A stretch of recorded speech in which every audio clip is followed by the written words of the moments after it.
Il est 5 heures de l'après-midi, la mousson ajoute à la tristesse de la situation. L'aéroport, vous venez de le voir, est vide, les vols internationaux sont déroutés vers Singapour. Les villages paraissent désertés, ce sont des villages malais, les kampungs à droite et à gauche de la route.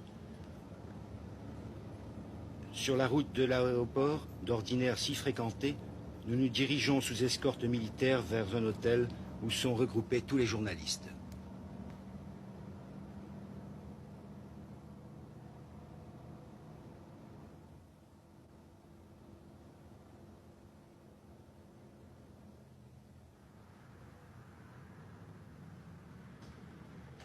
Les routes de l'aéroport sont sillonnées en permanence par des patrouilles militaires.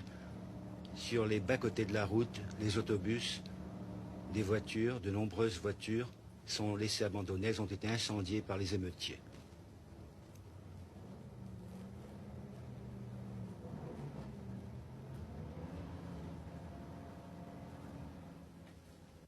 Et durant le couvre-feu, que se passe-t-il exactement à Kuala Lumpur? Eh bien, les gens ont très peur qu'ils restent chez eux. Les Chinois jouent au mahjong et les Malais parlent, comme d'habitude, sur les terrasses de leur petite maison en bois. Ceux qui sortent le font en leur risque et péril, comme nous maintenant. Pour quelle raison?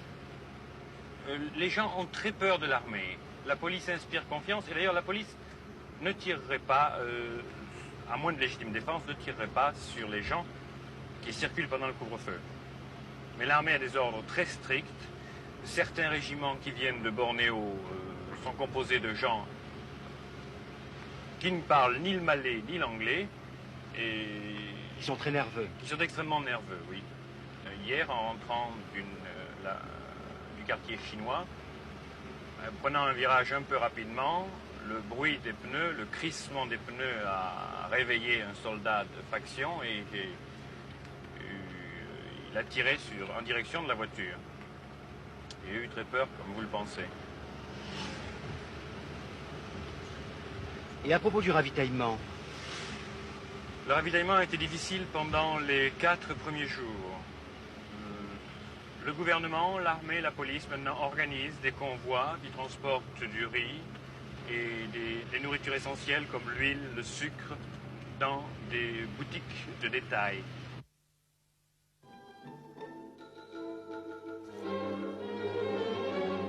Voici le visage sinistre de Singapour, les émeutes.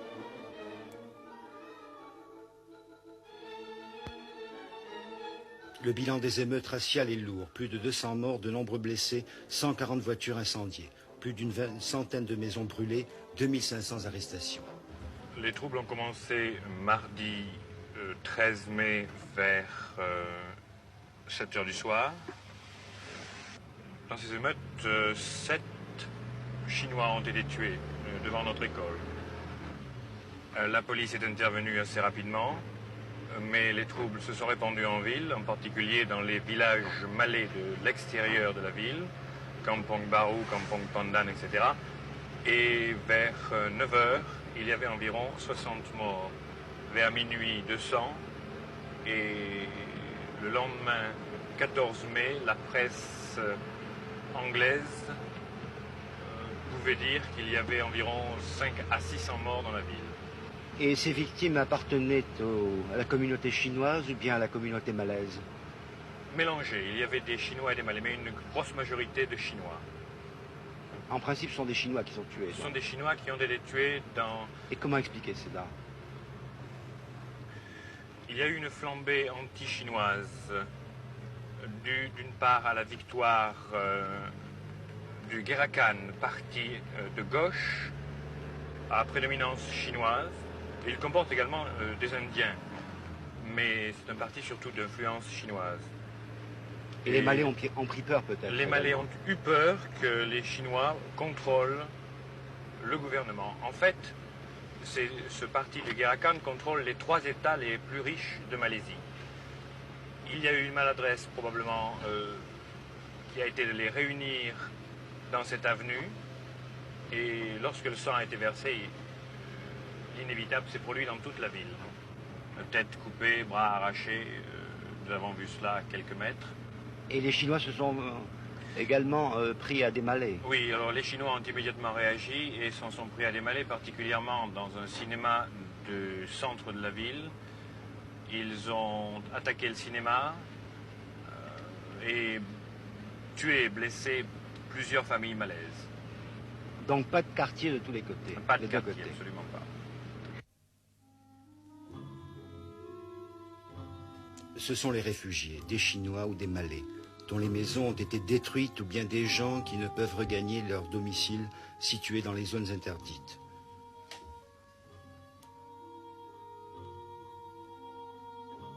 Un Français habitant la Malaisie depuis 23 ans nous explique maintenant comment le passé éclaire le présent. Peut-on expliquer ce qui vient d'arriver en faisant référence au passé?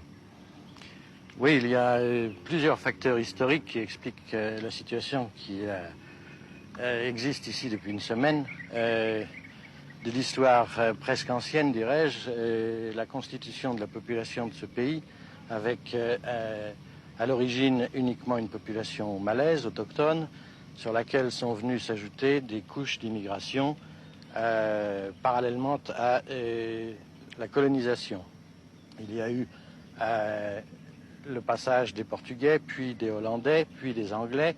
Et à mesure que ces gens mettaient le pays en valeur et le développaient, il y a eu des apports de population chinoise et des apports de population indienne qui sont arrivés progressivement au cours du 19e siècle et la première partie du 20e siècle. Il n'y a pas eu assimilation de toutes ces populations.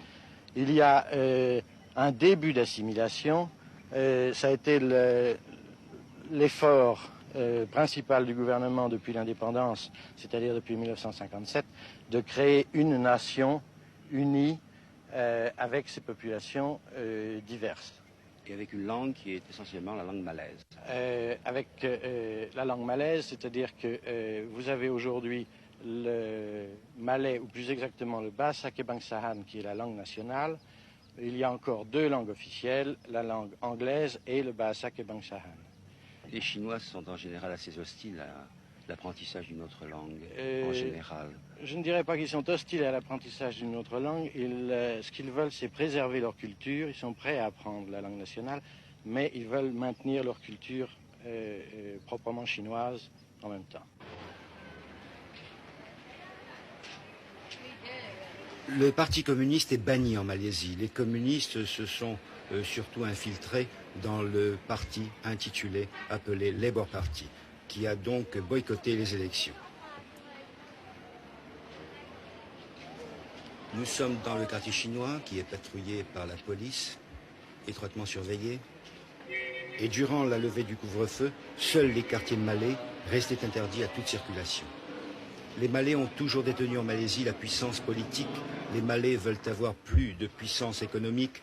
Les Chinois, eux, de leur côté, détiennent le pouvoir économique et demandent une plus grande participation aux affaires du pays. Voilà le drame de la Fédération de Malaisie. Qui est responsable des émeutes? Il est difficile de le dire. Est-ce les communistes? Est-ce les